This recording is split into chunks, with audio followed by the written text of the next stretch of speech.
Hello guys, this is going to be my Bernie Pyromancer Celestial Flamethrower. Pretty much I had the idea that I wanted to do as much constant burning damage as possible. It's mainly designed for a little bit of fun. I would not suggest using this in World versus World. Maybe PvP, I don't know. I'll give it a go and see what happens. But this is mainly for World bosses. Um, Pretty much the whole idea is just about stacking up might, sitting there for a little bit, and putting as much burn damage as you possibly can into the enemy. So I've picked everything that could possibly burn, and that's how I'm playing this. So we'll go with the traits again. It's my celestial stats with might on crit, and we're going with accuracy. We're also going to be going with a combination with might stacking celestial, and we're going to be going with the rifle. The rifle is going to be just a little bit of extra stuff for this, so you can give yourself the little bit of extra range. It's not huge, 12,000 range even, so actually it's not the best in the game, but it's mainly for cleave damage. So what we're doing is we are going for a 0626 build. It's not very defensive, but it seems to work pretty well. As you can see by the stats, I'm currently flicking into Flamethrower, but as for some reason with everything else, Flamethrower doesn't seem to want to proc unless I'm in combat, I'm guessing, or in a map that can do it. But you'll go up to about 2,800 armor, as you can tell, like flicking it off, flicking it on. So about 2,800 armor. Got quite reasonable high condition damage, reasonable high power, reasonably high crit. So pretty much we're going to be getting a little bit of damage from the bleeds. 33% chance on crit. We're going to be doing 10 attacks a second. That means we're going to be getting 3 stacks of bleed, 5 attacks a second. So we're going to be getting about 3 stacks of bleed every time we pulse this. Just that little bit of extra damage. It's not huge, but 3 stacks of bleed is an extra little bit of DPS that is quite useful for us. Vulnerability on crit as well, which means we're going to be putting up quite a high amount of vulnerability stacks, which is going to increase our damage altogether. Crit chance gets increased when we hit foes below a certain threshold. So again, more crit means more conditions, which means more damage. Juggernaut, we take Juggernaut for the extra toughness and the might stacking. As you can see, we're sitting about 9 stacks now, which works well with our runes of strength.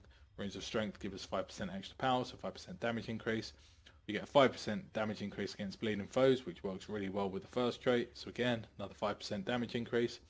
Add to that Napalm Specialist. Napalm Specialist is a 33% increased duration for burning.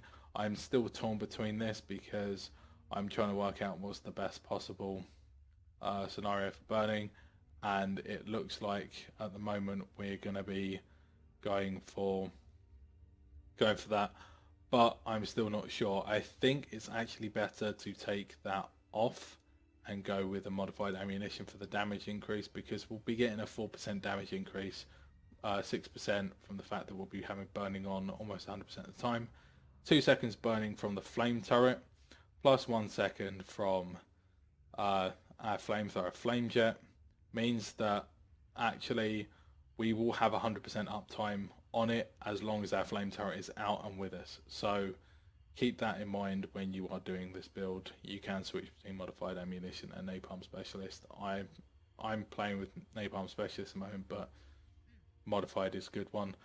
Next we've got Energized Armor. Energized Armor again converts power to toughness, which we have quite high toughness in this build, so actually it's quite high power gain.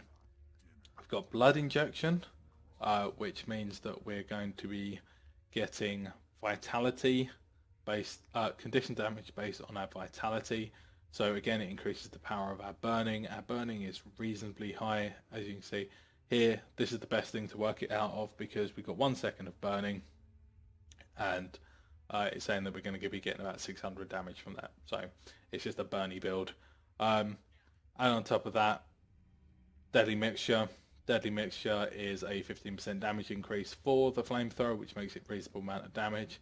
And Energy Conversion Matrix means that we're going to be getting boons. So we're going to be getting just a 1% because of our might, unfortunately. And Experimental Turrets, because it works well with the flame turret. So it gives us more might, which gives gives us more power. More power, more condition damage, more burning, more overall damage. So we've gone for the flamethrower. Flamethrower obviously is just going to be the standard kit that we're sitting in. Got rocket boots as an escape and a blast finisher. It's just an escape. You can change it to something a little bit more viable if you want to. Some people like to take Elixir B. Or the other option is to take the rifle turret. The rifle turret, again, working well with experimental turrets, gives us that little bit of extra crit. So it's another option. It's quite a low cooldown as well. Nice little hit. But the reason I have taken rocket boots, and this is a good trick for you guys to see, you can switch from turret to boots and you don't actually put it on cooldown.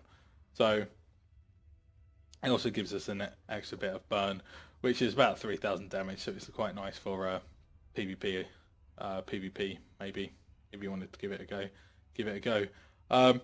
Right, pretty much the whole synergy of this build is the fact that we're going to keep it burning up 100% of the time, just with flamethrower and turret, and we're going to be pretty much auto attacking. This works really well for word bosses, gives you maximum amount of cleave, maximum amount of damage.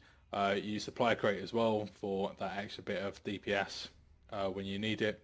And the reason we take rifle is because we can use it to pin people in place. We can put those extra bleeds on for an extra bit of damage. Quite a good powerful power build. It also means that we can chase people down. So I'm just going to quickly pop down to where I like to do my DPS checks, which is a really good place to do it, is if you go down to this waypoint here. If you come down here, you can go up and play around with the big boss guy. So I'm just going to run in and do a DPS check for you. I'm going to go all out. I forgot to mention the food, so while I'm running down there, you can see the food. I go for quality maintenance oil. Again, the reason is I like to have the extra percentage on crit, which means we have an extra percent damage. It works pretty well with this build. And then I go with the dragon cakes. Now, the dragon cakes are a good way of doing it because you can do a significant amount of damage because you are building all your stats up. So we go. It just works well with the celestial set. So there is the bad guy. So I'm going to rocket over to him now. Drop my flame turret down, and as you can see, we got burning time up. That was really silly. We got burns up, and you're just going to be doing just some nice little cleave damage here. As you can see, I'm getting that all the way up to 22 stacks of might here. I haven't even dropped my turret, but you can see that I'm actually cleaving all these enemies as well. I have control, which is quite useful. I can push enemies back in. I can put the burning on, so it just means that I have 100% burning up time. My flame turret will be doing lots of damage, and as you can see, it's not putting out huge amounts of damage, but when you're fighting world bosses, it's quite handy. You can put yourself down. Next, a bit of burning, which means that we have now quite significant. We have 9 seconds of burning up time, and there we go. There is the boss down. Not really worrying about damage or anything either. Oh, here comes the guy. If you wanted to do burst with this build, there is a way of doing it, which is pretty much 2. Just wait for him to get to the other side, detonate it. And that didn't really help because that guy went off on 1.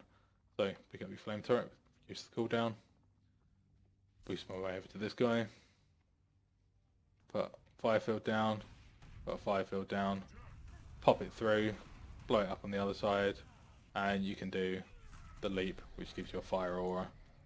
Fire aura is quite useful because it burns an enemy if it attacks you. So pin him in place. You can do quite a significant amount of burst on this, and using that while you're in flamethrower means that you keep your burning time up. So that is pretty much my flamethrower, just run round, not really doing a lot build. It's quite useful. A lot of people don't like playing flamethrower, but I find it quite useful. See, as you can see, doing quite a bit of burst. As I said, I'm not 100% sure how this will work in PvP. I will do separate PvP builds for that later on. So, thank you for watching. If you've got any questions, feel free to leave it in the comment section below. If not, I will see you guys next time, and hopefully you can go have some fun with a flamethrower. Very underused skill utility kit in the game, but well worth the time and effort to just play around with. So I'll see you next time, guys. Bye.